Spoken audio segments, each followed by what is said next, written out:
सिरसघाट वैनगंगा नदीपात्राच्या काठावर एका इसमाचा मृतदेह आढळून आल्याची खळबळजनक घटना उघडकीस आली आहे।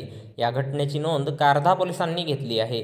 भंडारा शहरातील कस्तुरबा गांधी वार्ड येथील सिद्धार्थ चांदवे वय 41 वर्षे हा दिनांक 22 फेब्रुवारी रोजी दुपारी 12:30 वाजता दरम्यान घरी कुणालाही काहीही न सांगता निघून गेला होता।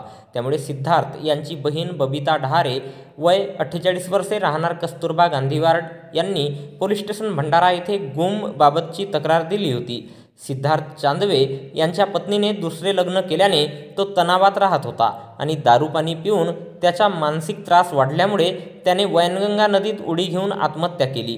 दिनांक 28 फेब्रुवारी रोजी सकाळी 8 वाजता दरम्यान सिरसघाट वैनगंगा नदीपात्राच्या काठावर त्याचा मृतदेह पाण्यावर तरंगताना मिळून आला। या प्रकरणी फिर्यादी बबिता डहारे यांच्या तोंडी रिपोर्टवरून पोलीस स्टेशन कारधा येथे मर्ग दाखल करण्यात आला असून या घटनेचा पुढील तपास पोलीस उपनिरीक्षक कांबळे हे करीत आहेत।